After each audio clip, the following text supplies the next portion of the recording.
میرے داتا ہے وہ داتا علی عثمان حجویری۔ نحمدہ ونصلی ونسلم علی رسولہ الکریم وعلی آلہ وصحبہ اجمعین، اما بعد۔ گنج بخش فیض عالم، مظہر نور خدا، ناقصاں را پیر کامل، کامل آرا رہنما۔ حضرت سیدنا علی بن عثمان الحجویری المعروف حضرت داتا گنج بخش رحمۃ اللہ تعالیٰ علیہ کے افکار، تجلیات، ارشادات اور آپ کی تعلیمات پر مشتمل پروگرام، جو آپ کی کتاب کے عنوان سے ہی موسوم ہے، کشف المحجوب، لے کر آپ کا میزبان مفتی محمد رمضان سیلوی آپ کی خدمت میں حاضر ہے۔ حضرات ذی وقار حضور سیدی فیض عالم داتا گنج بخش رحمۃ اللہ تعالیٰ علیہ نے کشف المحجوب شریف میں جہاں روحانیت اور طریقت کے بے شمار پہلوؤں کو آشکارا فرمایا ہے، وہاں دوسری جانب کشف المحجوب اولیاء اعظام، بزرگان دین، کاملین، یہاں تک کہ صحابہ اعظام اہل بیت اطہار کے اس مبارک ذکر اور ان کی سیرت و احوال کا ایک ایسا خوبصورت اور حسین مجموعہ ہے، اور ان خاص باتوں پر مشتمل ہے کہ جو عام کتابوں میں دستیاب نہ ہو سکیں، جن سے عام کتابیں خالی ہیں۔ اور ہم آپ کی خدمت میں گزشتہ 3 پروگرام حضرت سیدنا جنید بغدادی رضی اللہ تعالیٰ عنہ کے حوال پر کر چکے ہیں، اور یہ بحث اور یہ ذکر ہے کشف المحجوب شریف کے 11ویں باب میں، حضرات ائمہ تبع تابعین رضوان اللہ تعالیٰ علیہم اجمعین کے باب میں۔ میرے ساتھ اس پروگرام میں ہمیشہ کی طرح میرا آپ کے سب کے جانے پہچانے معروف دل پذیر شخصیت حضرت علامہ مولانا محمد شہزاد مجددی صاحب تشریف فرما ہوتے ہیں۔ جی السلام علیکم۔ وعلیکم السلام ورحمۃ اللہ وبرکاتہ۔ حضور سیدی فیض عالم داتا گنج بخش رحمۃ اللہ تعالیٰ علیہ جب کسی شخصیت کا ذکر فرماتے ہیں تو القابات، احوال اور کچھ چیزیں ذکر کرنے کے بعد اس شخصیت کے اقوال اور ارشادات کو بیان فرماتے ہیں۔ آج ہم ایک حضرت سیدنا جنید بغدادی رضی اللہ تعالیٰ عنہ کے حوالے سے ایک حکایت بھی ہے، اور اس کے نتیجے میں پھر آپ کا ایک ارشاد بھی ہے، اور اس پر ایک بڑی خوبصورت اور بڑی نفیس بحث بھی ہے، اور بہت سارے اشکالات کا جواب بھی ہے کہ حضرت جنید بغدادی رضی اللہ تعالیٰ عنہ فرماتے ہیں کہ ایک دن میرے دل میں خیال پیدا ہوا کہ میں ابلیس کو دیکھوں، شیطان کو دیکھوں۔ تو فرماتے ہیں کہ مسجد کے دروازے پر کھڑا تھا کہ بوڑھا دور سے میری طرف آیا، اور فرماتے ہیں جب میں نے اس کو دیکھا تو میرے دل میں ایک وحشت کا اثر محسوس ہوا، اور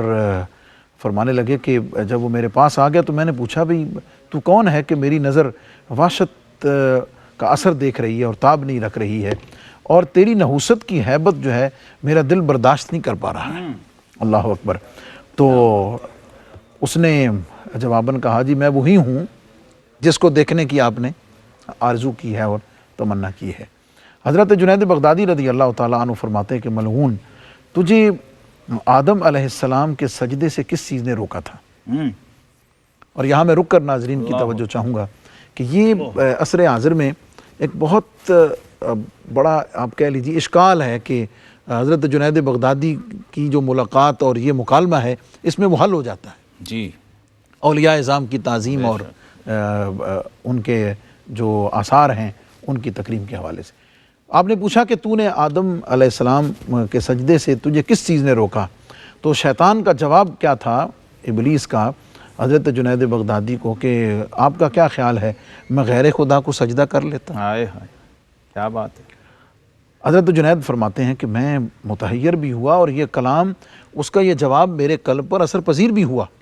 لیکن آپ فرماتے ہیں کہ اسی وقت مجھے الہام ہوا، اور وہ الہام ظاہر بارگاہ خداوندی سے، قل اے جنید تو اس کو کہہ دے کہ کذبت، تو نے جھوٹ بولا ہے، لو کنت عبدا معمورا ما خرجت عن امرہ ونہیہ فسمع النداء من قلبی فصاح وقال احرقتنی باللہ وغابا۔ حضرت جنید بغدادی کو جو الہام ہوا وہ یہ کہ اے جنید اس خبیث کو کہہ دو کہ تو بے ایمان اور جھوٹا ہے، اگر تو بندہ تھا تو اپنے مالک کے حکم سے باہر نہ ہوتا اور اس کے نہیں کے تقرب نہ کرتا، جو اس نے کہا تھا وہ کر دیتا۔ شیطان نے یہ آواز میرے قلب کی سن لی اور ایک چیخ ماری اور بولا خدا کی قسم جنید تو نے مجھے جلا ڈالا اور نظر سے غائب ہو گیا۔ حکایت تو میں نے ایک ترتیب میں بیان کر دی ہے۔ حضرت اس میں 2-3 چیزیں میں چاہوں گا کہ اس پر ضرور بات کی جائے۔ ایک تو حضرت جنید بغدادی کی یہ تمنا اور ملاقات، اور یعنی یہ اس پر تھوڑی سی بات ضروری ہے، اور آدم علیہ السلام کے سجدے کے بارے میں جو شیطانی فکر ہے، میں تھوڑا لفظ یعنی چینج کر رہا ہوں، وہ یہ ہے کہ میں غیر خدا کو سجدہ، یعنی آدم علیہ السلام کی جو تعظیم ہے اسے وہ غیر خدا، اچھا ہے یہ بھی ڈھکوسلا شیطانی؟ ہاں جی، یہ بات، یہ جملہ بھی بظاہر بڑا اٹریکٹیو ہے، حقیقت میں یہ ڈھکوسلا ہے، کیونکہ قرآن میں جو انویسٹیگیشن ہوئی ہے شیطان کی وہ اس کے برعکس ہے، اس کے کہ برعکس تکبر اپنا تھا، انانیت اپنی تھی اصل میں، ابا واستکبر وکان من، جی جی، تو حقیر جانا جناب آدم علیہ السلام کو، اور خود کو آگ کہا اور ان کو مٹی کہا اور خاک کہا، لیکن اس پہ جو ملمہ کاری کی ہے، اوپر جو اس کو ریپ کیا ہے، وہ اس پر عقیدے کا لبادہ اڑایا ہے، توحید کا۔ جی ہاں، تو آپ دیکھیے اس میں شیطان کی، اور اس میں جو جواب اس نے دیا ہے، اور اس جواب پر حضرت سیدنا جنید بغدادی رضی اللہ تعالیٰ عنہ نے جو ایک نقطہ بیان کیا کہ بھئی تیری توجہ تو اللہ رب العزت کے حکم پہ رہنی چاہیے، اس نے تجھے حکم دیا، ختم اس کے اندر، کیا فرمائیں گے سر اس میں؟ بسم اللہ الرحمن الرحیم، الحمدللہ رب العالمین والصلاة والسلام علی اشرف الانبیاء والمرسلین وعلی آلہ وصحبہ۔ اب دیکھیے پہلی بات تو یہ ہے مفتی صاحب کہ جب اللہ تبارک و تعالیٰ حکم دے رہا ہے جو آپ کا معبود ہے، تو اس کے بعد تو گنجائش بنتی نہیں ہے، ملائکہ جو نوری تھے سارے کے سارے، وہ معاذ اللہ جو معصوم ہیں، وہ غیر اللہ کو سجدہ کر رہے تھے، مطلب شیطان کا رد تو خود اس واقعے کے اندر ہی ہو، یا یہ اور محال ہے اللہ تعالیٰ اس پہ راضی تھا غیر اللہ کو سجدہ کروا کے۔ اور یہ ویسے ہی محال ہے کہ اللہ تعالیٰ ایسے امر کا حکم دے؟ بالکل، اس کا تو سب وہی میں کہہ رہا ہوں کہ وہ ساری جو سچویشن بتا رہی ہے کہ یہ نرا ڈھکوسلا تھا شیطانی۔ اس پر ایک قول سنیے آپ، سید الطائفہ حضرت ابو القاسم سیدنا جنید رضی اللہ تعالیٰ، آپ فرماتے ہیں ان المبالغۃ فی التوحید الحاد، یہ ہے ابلیسی جو مغالطہ ہے، ان المبالغۃ فی التوحید الحاد، کہ جب آپ اس کی حدوں سے تجاوز کرتے ہیں تو پھر وہ آپ کو الحاد کی طرف لے جاتا ہے، وہ جو ملحدین کہا ہے، وہ کسی نہ کسی آڑ میں اصل میں آپ اپنے آپ کو، اپنے نفس کو، اپنی خواہش کو سپورٹ کرنے کے لیے پھر ڈھکوسلے گھڑ رہے ہوتے ہیں، فریب کاریاں کر رہے ہوتے ہیں۔ شیطان نے بھی وہی کیا، اور اب اس میں اللہ کا جو منشا ہے وہ کیا ہے؟ اپنے خلیفہ کی تعظیم اور تکریم کروانا، تو اصول کے خلاف بات کر دی اور اس کا رد بھی ہو گیا۔ دو اس کے بڑے اہم مزے کے پہلو ہیں، ایک تو یہ ہے کہ اس کا علمی اور الزامی رد کیا کہ بھئی ٹیکنیکلی بھی تیری بات غلط ہے، لو کان حبک صادقا لاطعتہ، محبت کہاں کی ہے اور بندگی کہاں کی ہے اور عبدیت کہاں کی ہے کہ معبود و محبوب کہے اور تو کرے نا، یہ تو بنتا ہی نہیں ہے۔ اس میں اگر تو توحید کو اس کی کو آڑ بناتا ہے تو پھر بھی پکڑا جاتا ہے، اس کے خلاف ہے، کیونکہ اللہ رب العزت جب آمر ہو تو بندہ معمور ہے، تیرا کام ہے اس کو کرنا، سر تسلیم خم ہے، جو مزاج یار میں آئے، حقیقت میں تو تم اسی کی بندگی میں لگے ہوئے ہو نا، جب اس کے امر کی اور اس کے حکم کی تعمیل کر رہے ہو۔ یہی ہمارے علماء نے کہا کہ من اللہ باذن اللہ اور من دون اللہ کے فرق کو سمجھو، دونوں قرآنک ٹرمینالوجیز ہیں۔ ایک جگہ فرما دیا خبردار اس کو نہ ماننا، اس کے آگے نہ جھکنا، اس کی طرف نہ جانا، اس کو نہ پکارنا، شرک ہو جاؤ گے، توحید کے خلاف ہو جائے گا۔ اور ایک جگہ کہا کہ جانا، ان کو ماننا، ان کی عزت کرنا، تعظیم کرنا، لیکن ان کو خدا اور معبود نہ بنانا اور نہ سمجھنا۔ یہ تو بڑی دو ٹوک۔ اچھا، اس میں جو حالی پہلو ہے، باطنی اور روحانی پہلو ہے، وہ ہے حضرت سید الطائفہ جنید بغدادی رضی اللہ عنہ کا کانفیڈنس، جو آپ نے پہلی بات کی نا کہ وہ دیکھنے کی خواہش کیوں کی، تو ان کو ذرا اس کو بتائیں تو صحیح، بھئی تو الشیطان یفر من ذل عمر، یہاں ذل عمر بھی ہے اس امت کے اندر۔ تو ایک تو یہ کانفیڈنس تھا، دوسرا یہ کہ بہت سارے صوفیہ ہیں مفتی صاحب جن سے باقاعدہ شیطان کے مناظرے ریکارڈڈ ہیں، جی ہاں، گفتگو ہوئی، مکالمے ہوئے، ہاں بھئی کر بات، کیا کہتا ہے، اور اس کو چاروں شان نے چت کیا انہوں نے کہ تیرا ہر موقف اور ہر پوائنٹ آف ویو لاجیکلی بھی غلط ہے، یہ نہیں سمجھنا کہ تو بڑا کوئی معلم ملکوت بن گیا ہے تو تجھ سے کوئی بات نہیں کی۔ یہ امت محمدی علیہ صاحب اسلام میں ایسے اہل کمال موجود ہیں الحمدللہ، اور آپ ان میں سر فہرست ہیں، سیدنا جنید بغدادی رحمۃ اللہ تعالی۔ اب ان کے حال کی جو باطن کی جو حرارت تھی، جب اس نے ظہور کیا اور اس کے پیچھے ذات باری تعالیٰ کے اسماء و صفات کی تجلیات نے اس کلمے کے ذریعے ظہور کیا، اصل میں وہ جو الہام کی کیفیت تھی وہ کیا تھی؟ نار کو نار نہیں جلا سکتی مفتی صاحب، آگ کو آگ نہیں جلا سکتی، آگ کو نور جلا کے خاکستر کر سکتا اور مٹا سکتا ہے۔ وہ جب نور اسماء و صفات نے ظہور کیا قلب جنید سے اور وہ الہام کی کیفیت میں ظہور پذیر ہوا اور اس کے اندر وہ توحید کے حقیقی معارف تھے جن تک ابلیس و شیطان نہ پہنچ سکا نہ پہنچ سکتا ہے، فوراً انہوں نے کہا مجھے جلا ڈالا تو نے، یعنی کہ ایسے مجھے کر دیا گویا کہ میں جل گیا ہوں۔ ظاہر ہے وہ تو آگ ہے، جلے گا تو نہیں، لیکن ایسے کر دیا جیسے کہتے ہیں ساڑ کے سوا کر دیتا۔ مبالغہ یہ یہاں پر تشخیص کی ہے بہت بڑے مسئلے کی اس معاملے کے اندر۔ اس مکالمے کو بار بار ہمیں پڑھنا چاہیے، اس میں بڑی برکات ہیں، اور اس کی پڑھنے کی برکت سے توحید کے حقائق اور معارف آپ پر کھلیں گے کہ شیطانی اپروچ کیا تھی،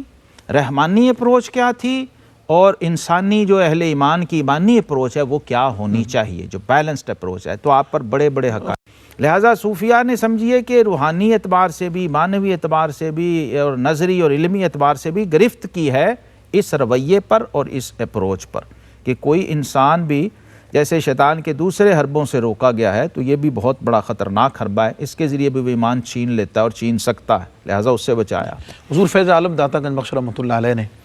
اس حکایت اور اس پورے مکالمے اور اس کے نتیجے کی روشنی میں ایک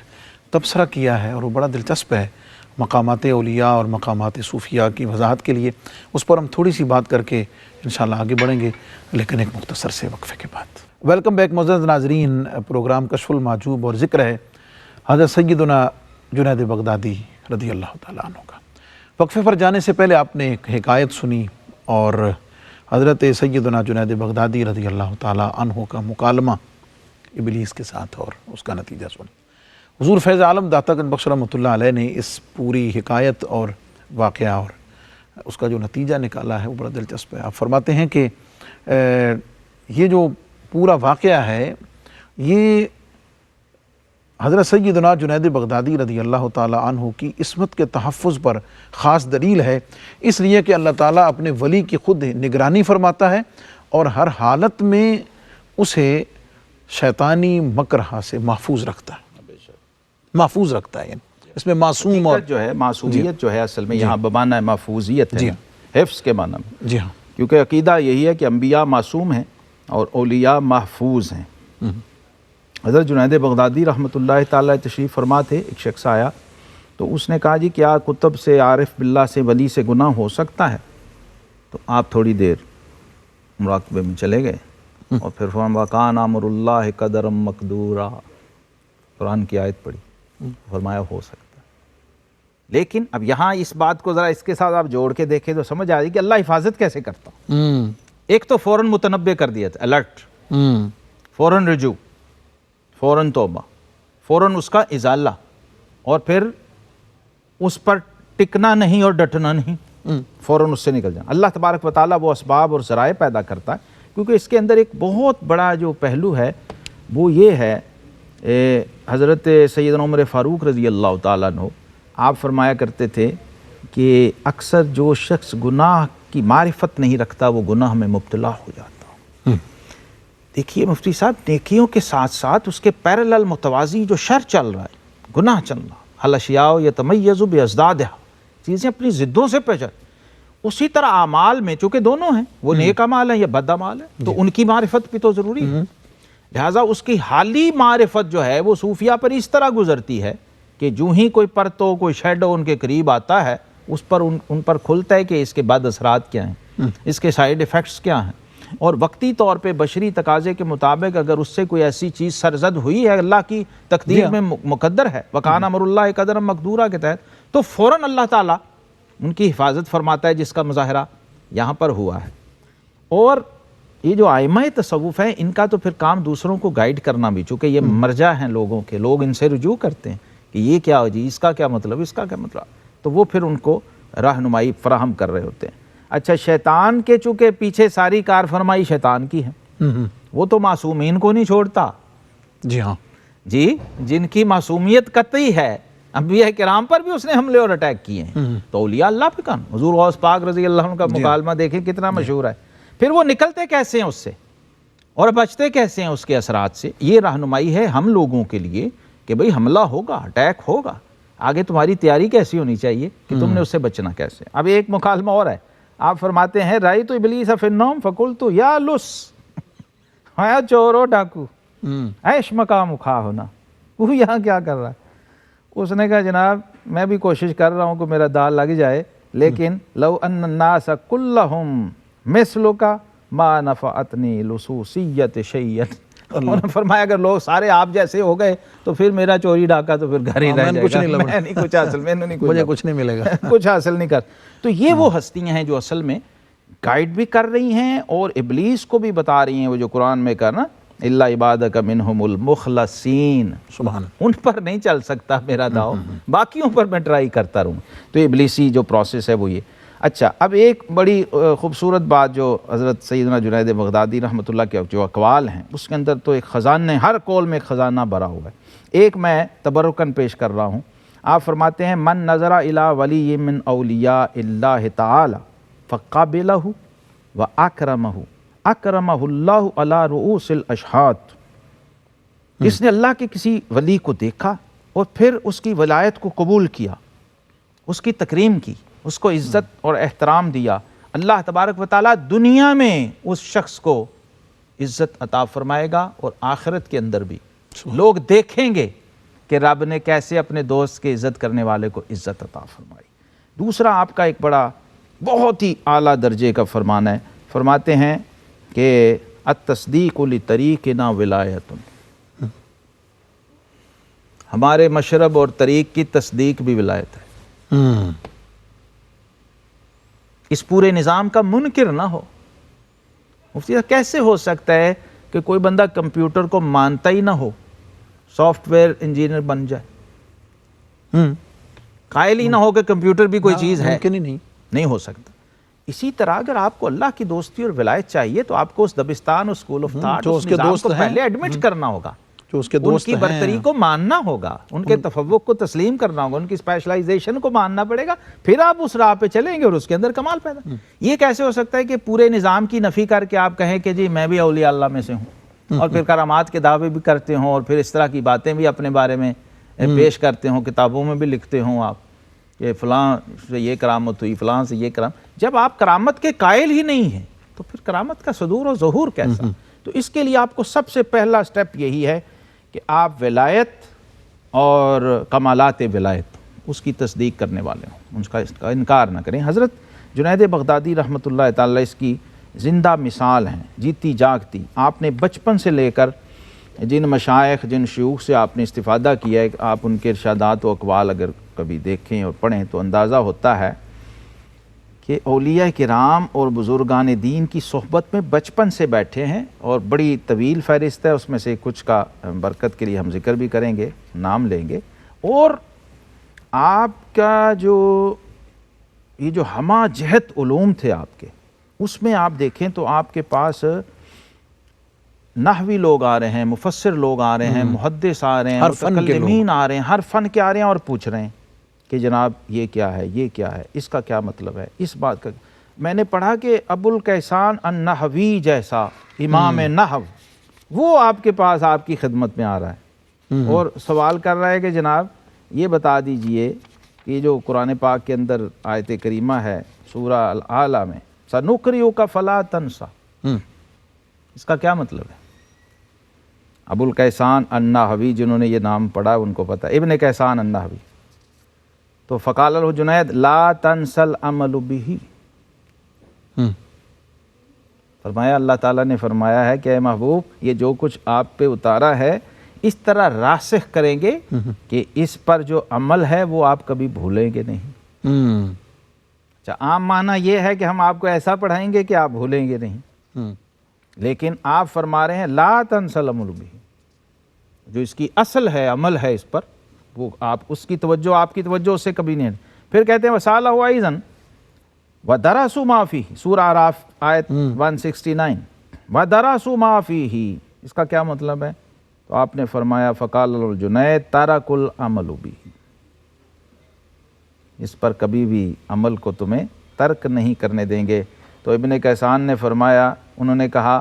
کہ اللہ تمہارے دہن کو سلامت رکھے۔ سبحان اللہ۔ یعنی بڑے بڑے اکابر اجلہ ائمہ آ کے پوچھ رہے ہیں، سن رہے ہیں، اور متاثر ہو رہے ہیں اور داد دے کے جا رہے ہیں. اور حضرت سیدنا سبحان جنید اللہ. بغدادی رضی اللہ تعالیٰ عنہ آپ تو ڈھیروں کتب کے بھی مصنف ہیں. مصنف ہیں. بالکل. ابھی کتابوں کا ہم ذکر کرتے ہیں. میں آپ کے شیوخ کے پہلے برکت کے لیے کچھ نام پیش کر دوں. جی. ایک تو حضرت حارث محاسبی رحمۃ اللہ تعالی علیہ، ہم ان کا خود ذکر یہ کر چکے ہیں. جی ہاں بہت بڑی ان کا ہستی ذکر کر چکے ہیں کہ کیا کیا اجلا، بلکہ لسٹ تو بڑی لمبی ہے کہ اس میں آپ نے جن شیوخ سے استفادہ کیا ہے ان کے نام بھی ہیں، اور جنہوں نے آپ سے استفادہ کیا ہے ان کے نام بھی ہیں. بڑی لمبی فہرست ہے جنہوں نے آپ سے احادیث روایت کی ہیں، لیکن میں صرف ناموں پہ اکتفا کرتا ہوں. حضرت جعفر الخلدی رحمۃ اللہ تعالی علیہ، یہ آپ سے حدیث بھی روایت کرتے ہیں، آپ کے اقوال بھی روایت کرتے ہیں، اور یہ تصوف کی تمام بڑی کتابیں اس سے بھری ہوئی ہیں. پھر آپ کے سب سے جو مشہور خلیفہ حضرت ابوبکر شبلی رحمۃ اللہ تعالی، جو داتا صاحب کے شجرے میں آ رہے ہیں، آپ کے شیوخ میں سے ہیں، ان کا نام بھی آ رہا ہے. اور امام شبلی رحمۃ اللہ تعالی علیہ کے بعد حضرت احمد بن جعفر ابن حانی، یہ بھی بڑا مشہور نام ہے. ابو الحسن محمد بن علی بن حبیش، ان کا نام بھی آ رہا ہے. اور طبقات صوفیہ میں جس سے ہم نے بہت استفادہ کیا ہے، اس میں بھی کوئی 10-15 نام ہیں. ابو عمر علی بن محمد بن حسن البغدادی، ابو عمر الانماتی، ابو بکر الملائکی، حمام بن حارث. اور امام کشیری جو لاتے ہیں ابو محمد الجریری سے، ابو عمر الانماتی سے، ابو العباس الفرغانی سے، ابو جعفر الفرغانی سے، یعنی ہزاروں میں میرا خیال ہے کہ یہ فہرست چلے جائے گی. اور جو ہماری ایک علمی روایت ہے نا کہ اپنے مشائخ کی موجم ائمہ بنایا کرتے تھے، موجم المشائخ کے نام سے، تو اس طرح کے مشیخہ اگر مرتب کیا جائیں، مشیخۃ الجنید، تو میرا حال ہزاروں میں آپ کے اساتذہ اور آپ کے تلامذہ کے نام آئیں گے، جن کے اندر آپ کو ہر درجے کا آدمی ملے گا. مفسر بھی ملے گا، محدث بھی ملے گا، فقیہ بھی ملے گا، اور امام کے درجے کا صوفی بھی ملے گا. حضور داتا گنج بخش علی حجویری رحمۃ اللہ تعالی علیہ نے جن شیوخ سے استفادہ کیا، آج میں نے ان میں سے ایک نام پڑھا مفتی صاحب، تو میں ان بزرگوں پہ رک گیا. میرا جی چاہا کہ آج میں ان کا نام بڑا لوں زیادہ، کیونکہ حضرت جنید بغدادی ان سے بہت متاثر تھے. اور یہ بزرگ ایسے تھے کہ کتابوں میں لکھا ہے کہ ان کی جو گدڑی تھی نا، وہ پیوند لگا لگا کے، صرف بازو جو گدڑی کا تھا نا جو پہنتے تھے، وہ 6-7 کلو کا ہو چکا ہوا تھا. پیوند لگا لگا کے اتنی ٹاکیاں اس میں لگی ہوئی تھیں، وہ اتنا بھاری ہو چکا ہوا تھا. یعنی پورے کا پورا لباس جو ہے وہ پیوند در پیوند تھا. اور حال یہ تھا کہ جنید بغدادی رحمۃ اللہ تعالی علیہ ان کے شاگرد ہیں. عراق کے اندر جن شیوخ سے آپ نے استفادہ، ان کا اسم گرامی ابو جعفر الکربنی البغدادی رحمۃ اللہ تعالی علیہ الصوفی. ایسے زاہد و مرتاز تھے، کہتے ہیں کہ ان کی شہرت ہی اپنے یہ پیوند لگے ہوئے جو کپڑے پہنتے تھے نا، وہ شہرت اسی وجہ سے گدڑی والا بابا کہ لوگ ان کو پکارتے تھے. تو کہتے ہیں کہ مرنے سے پہلے وصیت کی کہ یہ میرا خرقہ بھی میرے فلانے مرید کو دے دینا.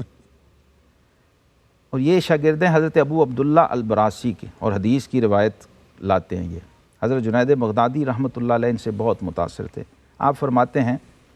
کہ حضرت جنید بغدادی فرماتے ہیں کہ میں نے اپنے استاد سے حضرت ابو جعفر ابن الکربنی رحمہ اللہ سے پوچھا کہ اس شخص کے بارے میں آپ کا کیا خیال ہے. یہ آپ جنید پوچھ رہے ہیں اپنے استاد سے، اس شخص کے بارے میں آپ کا کیا خیال ہے جو علم کی باتیں تو بہت کرتا ہو لیکن ان پر عمل نہ کرتا ہو. اسی طرح اللہ جتنے کو علوم معارف، اصل میں اپنے ہی بارے میں پوچھ رہے تھے کہ شہرت بہت تھی کہ بھئی اتنے معارف، اتنے علوم، تو آپ سمجھتے تھے کہ شاید میرا علم جو ہے اظہار عز اتنے کے علوم و معارف اتنا نہیں. اشارہ یہ تھا. اب اب جواب استاد کی بھی نظر دیکھیے. فرمایا اگر تو آپ اپنے بارے میں پوچھ رہے ہیں تو پھر آپ اپنا کلام جاری رکھیے، اس کو روکے نا. اگر کسی اور کے بارے میں پوچھ رہے ہیں تو پھر جواب ہو، لیکن اگر آپ کے بارے میں ہے تو پھر آپ نے واز نہیں روکنا، اور یہ جو آپ کلام فرما رہے ہیں اس کو آپ نے جاری رکھنا ہے اگرچہ عمل کم بھی ہو. حضرت سیدنا جنید بغدادی رضی اللہ تعالی عنہ کے مشائخ کا اور اس کے ضمن میں یقیناً پھر آپ کے فضائل اور مناقب کا ذکر ہوا، علمی روحانی مقامات کا. حضور فیض عالم داتا گنج بخش رحمۃ اللہ تعالی علیہ نے حضرت سیدنا جنید بغدادی رضی اللہ تعالیٰ عنہ کے احوال اور جو چیزیں کچھ بیان کی ہیں، ظاہر ہے ہمارے سامنے ایک ٹائم لیمٹ ہوتا ہے، اس کے اندر اس کو سمیٹنا ہوتا ہے. اس کی کچھ باتیں ہم انشاءاللہ العزیز جو آپ کے ذکر میں ہیں انشاءاللہ العزیز آگے آنے والی جو ابحاث ہیں انشاءاللہ اس میں ہم اس کو لنک کر لیں گے اور آگے جاری رکھیں گے. ایک چھوٹی سی بات اور ایک حکایت جو آپ کے ذکر میں حضور فیض عالم نے ذکر فرمائی ہے ہم آپ سے شیئر کریں گے، عرض کریں گے اور اس پر تھوڑی بات بھی ہوگی، لیکن ایک مختصر سے وقفے کے بعد. Stay with us. Welcome back معزز ناظرین، پروگرام کشف المحجوب اور ذکر ہو رہا ہے حضرت سیدنا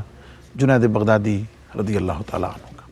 آپ کے ذکر میں حضور فیض عالم داتا گنج بخش رحمۃ اللہ علیہ نے آخر میں ایک واقعہ ذکر فرمایا کہ حضرت جنید بغدادی رضی اللہ تعالیٰ عنہ کا ایک مرید جو ہے وہ اس خوش فہمی میں مبتلا ہو گیا کہ میں اب کسی مقام پہ پہنچ گیا ہوں، اور اس کے نتیجے میں اس نے اپنے شیخ یعنی حضرت جنید بغدادی سے کچھ دوری کر لی اور اعراض کر لیا، اور چند دنوں کے بعد حضرت جنید بغدادی کی خدمت میں حاضر ہوا چیک کرنے کے لیے کہ میں ذرا پتہ کروں کہ یہ جو میری کیفیت ہوئی ہے حضرت جنید بغدادی کو اس کا علم ہے یا نہیں ہے. آپ کی خدمت میں حاضر ہوا اور کچھ سوال کرنے لگا، تو اس سوال کے جواب میں آپ نے فرمایا کہ بھئی تو کیا چاہتا ہے، تجھے تیری بات کا جواب الفاظ کی شکل میں دیا جائے یا اس کے معنی کی شکل میں دیا جائے، حقیقت معنی کی شکل میں؟ اس نے کہا جناب دونوں طرح ہی آپ جواب دے دیں. اب آپ نے جو لفظی اور عبارتی جواب فرمایا، آپ نے فرمایا کہ اس کا جواب ایک تو یہ ہے کہ اگر تو میرا تجربہ کرنے کی بجائے، مجھے چیک کرنے کی بجائے تو اپنے آپ کا تجربہ کر لیتا، اپنے آپ کو چیک کر لیتا، تو تجھے میرے پاس آنے کی ضرورت نہ ہوتی. اور معنوی جواب روحانی یہ ہے کہ جا میں نے تجھے منصب ولایت سے معزول کر دیا. حضور فیض عالم فرماتے ہیں کہ حضرت جنید بغدادی کا یہ فرمانا تھا کہ اس کا رنگ چہرے کا سیاہ ہو گیا اور اس کے دل سے جو ایک یقین اور معرفت کی کیفیت تھی وہ ختم ہو گئی، اور پھر فوراً توبہ کرنے لگا اور اس چیز سے ہاتھ اٹھا لیا. حضرت جنید بغدادی کا فرمان جو اس پورے واقعے کے بعد آپ نے اپنے اس مرید کو فرمایا، آپ نے فرمایا کہ تو نہیں جانتا کہ اللہ کے ولی والیان اسرار ہوتے ہیں اور تجھ سے ان کی ضرب برداشت نہیں ہوگی، بچ کے رہ. پھر ایک پھونک ماری اور اس پھونک کی برکت سے پہلے درجے پر بھی فائز ہو گیا، اور اس دن سے پھر اللہ والوں کی جو بارگاہ ان کے معاملات میں دخل اندازی کرنے سے بھی توبہ کر لی اور اپنے احوال پہ برقرار رہ گئے. بہت ساری باتیں حضرت اس حکایت میں، بڑے تربیت کے اس میں بہت سارے پہلو ہیں، میں بھی ہم ہر چیز کو ڈسکس نہ کر سکیں اشارات میں، لیکن میں چاہوں گا کہ یہ جو آپ نے فرمایا کہ میرا تجربہ کرنے کی بجائے اپنا تجربہ یعنی خود کو پرکھ لیتا. پہلے. دیکھیے نا، اب تصوف میں اتنی کسوٹیاں ہیں کہ آپ خود کو پرکھنے کی بجائے شیخ کو پرکھنے چل پڑے. تو فرمایا کہ اتنا وقت جو اس میں اشارہ یہ تھا کہ تو نے ہمارے پاس اتنا رہ کے وقت ضائع کر دیا، سیکھا کچھ نہیں. یعنی جو کسوٹی تجھے خود کو پرکھنے کے لیے دی تھی اس پر تو نے شیخ کو پرکھنا شروع کر دیا. اور دوسرا کہ مرتبے سے معزول کر دیا، ظاہر ہے وہ خود ہی جو تیار کیا، خود جو تیار کیا ہوا تھا، کمانڈنگ تو اپنے پاس. مشہور جملہ حضرات صوفیہ استعمال کرتے ہیں کہ جو دے سکتے ہیں وہ لے بھی سکتا ہے. سمجھ آ گئی. تو یہ تو وہ فرمایا نا آپ نے، اور وہ کر کے بھی دکھایا. کیونکہ باطن میں شیخ کا جو تصرف ہے مرید کے، وہ مرید کے اپنے تصرف سے 1000 گنا زیادہ ہوتا ہے. یہ یاد رکھنے کی بات ہے. مرید بھی 3 طرح کے ہے نا، ایک مبتدی ہے، ایک متوسط ہے، ایک منتہی ہے. اب جو اس طرح کا مبتدی مرید ہے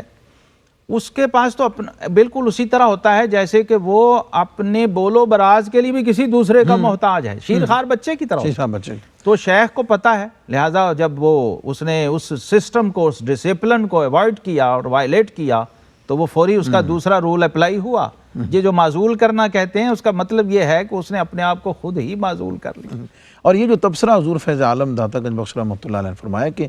اولیاء اللہ جو ہیں والیان اسرار میں سے ہوتے ہیں اور تجھ سے ان کی ضرب کی برداشت نہیں ہے. یہ بہت بڑی بات ہے، یہ بہت بڑی بات ہے. مفتی صاحب حضرت امام ربانی مجدد الفسانی رضی اللہ عنہ فرماتے ہیں کہ روئے زمین پہ جو قطب الارشاد اور غوث وقت ہے اس کا فیض جاری ہوتا ہے اور ہر شخص کو مل رہا ہوتا ہے. کوئی اسے جانتا ہے، کوئی نہیں جانتا، کوئی مانتا ہے، کوئی نہیں مانتا، لیکن سوائے منکر کے، اس کا بغض رکھنے والا اور انکار کرنے والا نہ ہو تو اس کو فیض ملے گا. استثناء اس شخص کا ہے اور محروم وہ شخص ہے جو اس کا منکر ہے اور اس سے بغض رکھتے ہیں. اب یہاں ایک طرح سے یہ انکار تھا نا، جی ہاں، تو وہ شخص زد میں آ گیا اور پھر شفقت دیکھیے شیخ کی. ہاں، اصل سارا پروسیس سے گزارنا تھا اس کو، اس ٹریننگ پروسیس سے گزارنا تھا. اس نے معذرت کی تو فوری کے بغیر تیرا چارہ نہیں، اور شفقت بھی تو پھر ویسی ہی ہے. کیونکہ سارے کیفیت اصلاح کے لیے ہو رہی تھی، پہلے مرتبے پر پھر فائز بھی دوبارہ سے کر دی۔ دوبارہ بھی، اور پھر یہ ہے، یہ شیخ کا روحانی تصرف ہے کہ شیخ جس کمال کا ہے، اگر صاحب ارشاد جیسے حضرت جنید بغدادی رحمۃ اللہ تعالی علیہ ہیں کہ غوث کا یا قطب کا تو ٹائٹل ہی ان کے آگے میں سمجھتا ہوں کہ بہت کم ہے، کیونکہ آپ تو اکابر ائمہ میں سے ہیں، غوثوں قطبوں کے غوث الاغواث ہیں اور قطب الاقطاب ہیں، تو آپ کا جو تصرف ہے وہ تو صرف خیال و تصرف سے ہوتا ہے مفتی صاحب۔ جس درجے کی ولایت ہوتی ہے نا، لطافت بھی اسی درجے کی ہوتی ہے اولیاء اللہ کی، تو بس انہوں نے کن فیکون بس یہ سوچنا ہوتا ہے تو وہ ہو جاتا ہے، کہنا بھی نہیں ہوتا، سوچنے سے ہی ہو جاتا ہے، تصرف ایسا چل۔ اس لیے کہا گیا کہ چن خدا خواہت کے پردہ کس درد، میل شندر تاننا یہ پاک کا زنت۔ جب اللہ کسی کے پردے چاک کرنے کا ارادہ کر لیتا ہے نا تو پھر وہ اللہ کے پیاروں پر تاننا زنی شروع کر دیتا ہے۔ یہ وہ ہستیاں ہیں کہ ان کے ساتھ محبت و عقیدت کا تعلق رکھنا چاہیے۔ اب آپ کے علمی جو کمالات ہیں، حضور فیض عالم داتا گنج بخش رحمۃ اللہ علیہ کے ارشادات پر تو بات ہو سکتی ہے، لیکن میں چاہوں گا کہ حضرت سیدنا جنید بغدادی رضی اللہ تعالیٰ عنہ کے ذکر کو یہاں کشف المحجوب کی روشنی میں وائنڈ اپ کرتے ہوئے کچھ آپ کے ملفوظات کے کتابیں اور ساتھ آپ کی وفات کا ہم ذکر اور اس پر تھوڑا سا دفاع۔ ایک تبرک جو میں نے خاص اپنے ناظرین کے لیے اور آپ کے لیے خاص طور پہ رکھا ہے، آپ کا درود شریف جو آپ پڑھتے تھے، اللہم صلی علی عبدک المصطفیٰ المنتخب المختار المبارک سیدنا و مولانا محمد وعلی اشیاعہ و اتباعہ و انصارہ و اخوانہ من النبیین وصلی اللہم علی اہل طاعتک اجمعین من اہل السماوات والارض وصلی علی جبریل و میکائیل و اسرافیل و اسرائیل و رضوان و مالک۔ سبحان یہ اپروچ ہے جی حضرت جنید بغدادی۔ درود پاک بھیجنے میں ان کی رسائی اور نگاہ کہاں ہے۔ اور آپ کے جو آثار ہیں، پہلی کتاب قصیدہ تو صوفیہ ہے، یہ بھی کلمی پڑھی ہے مخطوط، السر فی انفاس صوفیہ، یہ میں لے کے آیا ہوں ابھی پچھلے دنوں، نئی تازہ چھپی ہے یہ کتاب عربی کے اندر۔ دواء الارواح، روحوں کا علاج، لوگ جسموں کا علاج کرتے ہیں، روحوں کا علاج یعنی روحانی امراض کا، روحانی جو باطنی امراض ہیں اس کا علاج، یہ سارے کلمی مخطوط نسخے موجود ہیں۔ پھر آپ کا ایک خط ہے اپنے پیر بھائیوں کے نام، رسالہ الی بعض اخوانہ، پانچواں ہے رسالہ الی یحییٰ بن معاذ الرازی، یہ وہ لوگ تھے جن سے خط و کتابت کے ذریعے رابطہ رہتا تھا، جو مختلف شہروں میں رہتے تھے، بصرہ میں، دور دراز۔ حضرت عمر بن عثمان المکی، رسالۃ الی عمر بن عثمان المکی رحمہ، ان کے نام ایک خط ہے۔ کتاب الفنا، یہ آپ کی کتاب ہے۔ کتاب المیثاق، کتاب فی الالوہیہ، کتاب الفرق بین الاخلاص والصدق، یہ ہے ان کا اصل میدان۔ مسائل التوحید، 11ویں کتاب۔ 12ویں ادب المفتقر الی اللہ، رسالہ الی ابی بکر الکسائی الدنوری، رسالہ لا عنوان لہا، کتاب دواء التفریط، اور شرح شطحیات ابی یزید، با یزید بسطامی رحمہ اللہ۔ پھر ایک اور رسالہ ہے جس کا عنوان نہیں ہے، الوصایا، یہ آپ کی کتاب بڑی اہم، رسالہ الی ابی العباس الدنوری، رسالہ الی ابی اسحاق المارستانی، رسالہ الی بعض اخوانہ، پھر رسالہ الی یحییٰ بن معاذ۔ کچھ کتابیں منسوب ہیں جو آپ کی طرف تحقیق سے ثابت نہیں ہیں، اس میں ایک رسالہ ہے فی الشکر فی الفاقہ، ایک مارکیٹ میں چھپی اور ہوئی ایک مارکیٹ میں کتاب آئی ہے معالی الہمم، جو ہے ترجمے کے ساتھ، جس کو اے جے آربری نے لکھا کہ یہ کتاب آپ کی طرف غلط طور پہ منسوب ہے، آپ کی صحیح نہیں۔ ایک کتاب کا نام داتا صاحب نے کشف المحجوب میں لکھا ہے، تصحیح الارادہ، یہ آپ کی ان کتابوں میں سے جو اویلیبل نہیں ہیں، دستیاب نہیں ہے۔ منتخب الاسرار فی صفت الصدیقین والابرار، تو یہ معالی الہمم جو ہے نا مفتی صاحب، یہ بالکل اسی طرح ہے جیسے داتا صاحب کی جو کتاب ہے نا کشف المحجوب کے علاوہ کشف الاسرار رسالہ منسوب ہے آپ سے جھوٹا غلط کے طور پہ، جو آپ کی کتاب نہیں ہے، بے شک۔ اسی طرح معالی الہمم، جیسے کشف الاسرار میں سعدی شرازی کا شعر لکھا ہوا ہے، ایسے ہی معالی الہمم میں ان بزرگوں کے اقوال لکھے ہوئے ہیں حضرت جنید سے جو آپ کے بعد پیدا ہوئے ہیں، آپ کے بعد جو پیدا ہوئے ہیں ان کے اقوال درج ہے، تو اس سے اندرونی جو داخلی جو ایویڈنس ہے اس سے پتہ چل جاتا ہے۔ آپ کی وفات پر آپ کی وفات جو ہے 298 ہجری ہے جی، تیسری صدی ہجری مکمل ہو رہی ہے، تیسرا جو 100 سال ہے مفتی صاحب، انتہائی اہم ترین، جیسے میں پہلے بھی کہہ چکا، ہر اعتبار سے وہ آپ کی وفات کا سال ہے۔ اب حد ہے، یہ بھی مثال کہیں نہیں ملے گی کہ وفات کے وقت بستر مرگ پہ مفتی صاحب آپ محظوظ ہوں گے، قرآن پڑھنے سنانے والے، پورا قرآن ختم کیا سبحان اللہ، بستر مرگ پہ، اور پھر 70 آیتیں البقرہ کی واپسی آ کے پھر دوبارہ پڑھ کے پھر رخصت ہو رہے ہیں اور اللہ کو پیارے ہو رہے ہیں۔ وہ جو آپ کے پاس بزرگ بیٹھے ہوئے تھے، جمعۃ المبارک کا دن تھا 298 ہجری میں، شوال کا مہینہ تھا، تو کہتے ہیں ہم لوگ حیران تھے، ایک نوجوان آیا کہنے لگا حضور یہ مصلی ابھی بھی بچھا ہوا ہے، پرانا سی جائے نماز بچھی ہوئی تھی نماز کے لیے، کہ اب تو جانے دیں۔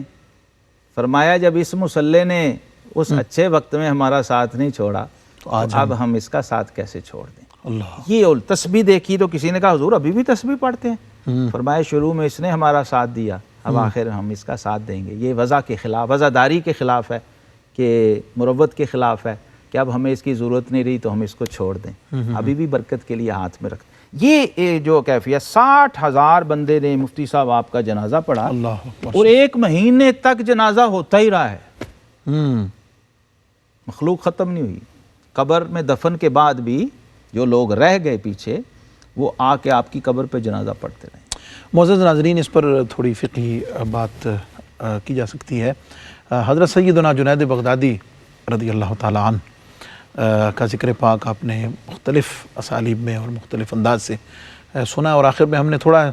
اس کو چیدہ چند باتیں آپ کی شخصیت سے کر کے اس کو وائنڈ اپ کیا ہے، ورنہ سچی بات تو یہ ہے کہ اگر کشف المحجوب کی روشنی میں اور اس سے ہٹ کر جتنا ذکر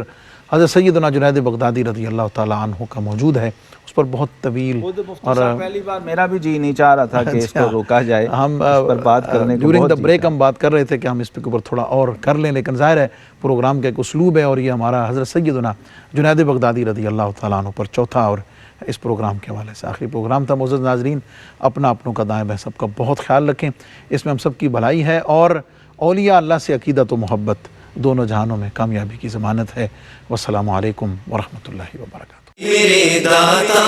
ہے وہ داتا علی عثمان حجویری،